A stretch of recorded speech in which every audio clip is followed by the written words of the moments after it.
Hey y'all, it's Fantasia. Welcome to Sewing with Tay. Today is a sewing tutorial video. We're going to make this off the shoulder crop top. I only used about a yard and a quarter of fabric, and I used 1 inch and half an inch elastic. So we're going to start here with our fabric pieces. So here's my fabric. I have two pieces of fabric here that are on the fold. On the fold, they are 11 inches wide and about 10 inches long. I put both pieces of fabric on top of each other, and I'm going to cut out what's going to inevitably be the armhole. So I just took my tape measure right here. I'm going to measure 3 inches from the edge. And you see me trying to get these straight because I'm being lazy and I want to cut all 4 layers at the same time. So we're going to mark 3 inches. I'm going to go down about 6 inches, and this will vary depending on what size you want, but I thought 6 inches was a good start. So I'm going to draw a line here, 3 inches down. I felt like I need another mark to make sure that my line is relatively straight. And y'all know I be saying I'm a sloppy sewer, so it don't have to be perfect. I just thought it would be better to make a straight line this way. So the next step is we're going to draw over another line here at the 6 inch mark, trying to make sure it's straight, but if it's not 100% straight, it's okay. So here is my rectangle. I'm going to take my French curve, and with no rhyme or reason, I'm just going to make a little curve on the bottom corner of this rectangle. So you see me placing it here, and I'm just going to take my pen and I'm just going to make a little curve. This is for your armhole. So once you have your curve drawn, then we're just going to clip this out. I did not add seam allowance to this. I felt like, the 3 inches by 6 was enough. And actually, the sleeve pattern for this style is going to look exactly the same. This is my front and my back pieces. This print is so pretty, right? So this is what the front and back look like. Eventually, it'll have elastic at the top and bottom to make the little puff kind of shape that it has. So for your sleeve, you're going to do the exact same thing. It's just going to be longer. So here is my sleeve fabric. I cut 11 inches on the fold, so 22 inches wide, and then 16 inches for the length. I ended up adjusting this later, but that's up to you and your preference of how long you want your sleeve to be. So I'm going to take that front piece that I made, and you'll see here that my fabric was a little bit narrow. This fabric was printed narrow, so I was trying to make it fit. So I did make it fit, but I ended up having to go back and kind of rejigger. So you see here, I'm just going to follow the line I already cut on the other two styles just to make sure they're all the same. So I have my curve now on all four pieces. I have two sleeves and a front and back, and the sleeves will be longer than the body. So there you have it. Okay, I'm gonna try to be as clear as possible on this. We're just gonna call one of these the front and one of these the back. So this is gonna be the front. So on the front, we're just gonna pin one edge of the sleeve to one edge of the front, which is what I'm doing here, making sure to stretch along the curve. So now we're gonna do the same thing for the back. Here's your back, here's your sleeve. Pin one side of the back at the armhole to one side of the back at the sleeve. And then we're going to open it up and we're going to put right sides together. So now we should have a sleeve and the back body. We're going to pin those two together, making sure to stretch so that there's no puckers or gathering.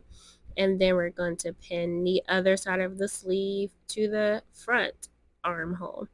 So once you have everything pinned, it'll kind of be like a circle.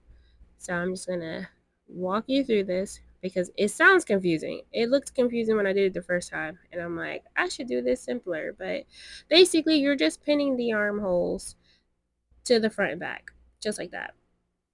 So I'm going to take it to my sewing machine and I'm sewing a 1/2 inch seam allowance along each of the curves.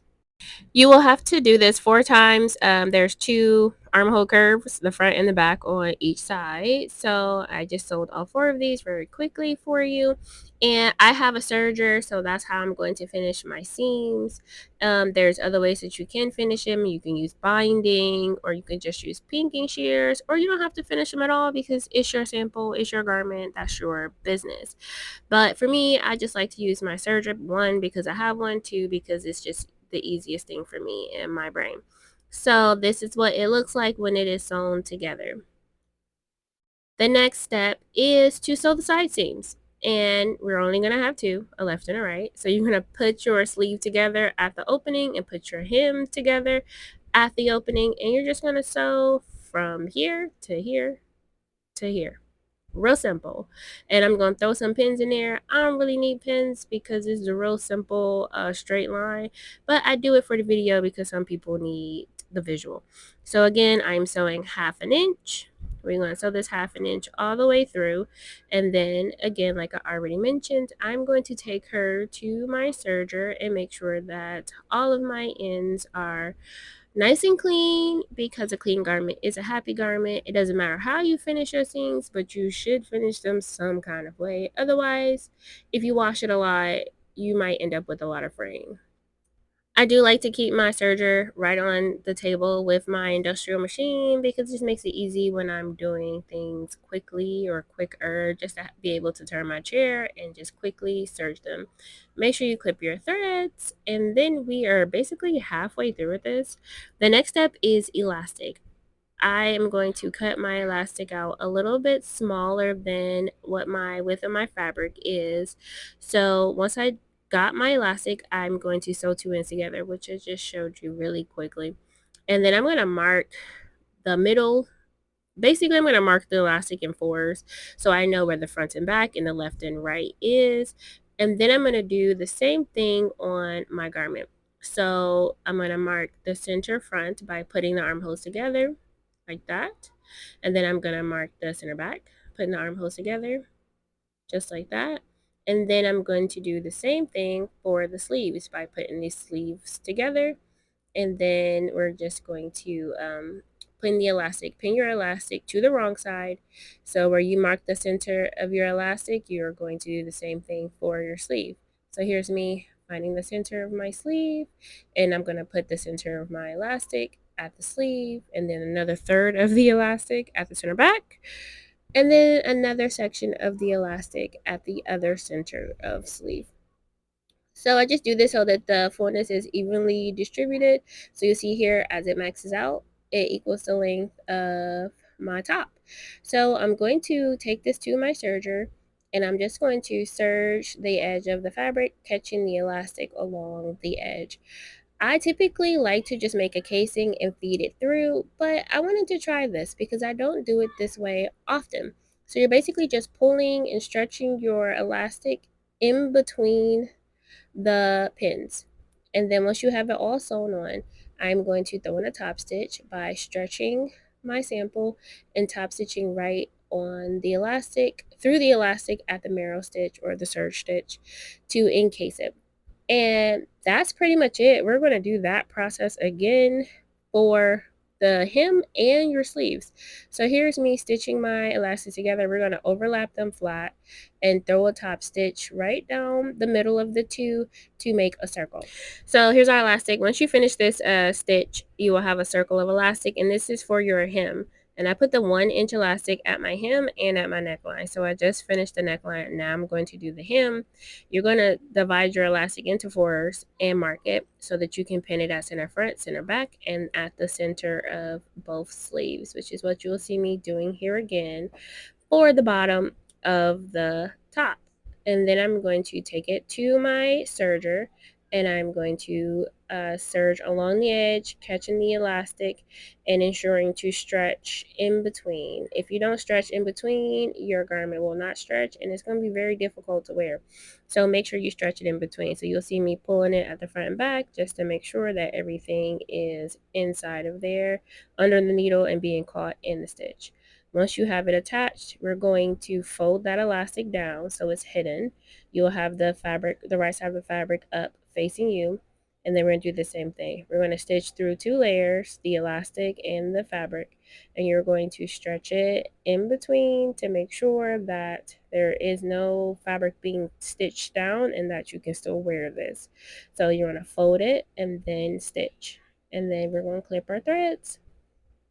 And then we have to do that 2 more times for our sleeves. For the sleeves, I used the 1/2 inch elastic. So again, we're going to stitch it here, making it a circle. We're going to insert this circle into the sleeve opening. We do have to do this for both sleeves. For the other styles, I didn't show you both sides. But you'll see here, I'm fitting the circle inside the fabric. So you're going to make sure you sew it to the wrong side. And then once you have it started, you're just going to again serge along the circle, making sure you stretch in between. And then we're going to fold it over and then top stitch it down, making sure you back stitch and stretch it every time. So you'll have elastic at your neckline, elastic at your hem, and elastic at both of your sleeve openings. And y'all, that pretty much is it. It is a really easy top and it's so cute. Thank y'all so much for watching. Make sure you hit the subscribe button and notification bell and follow me on social media.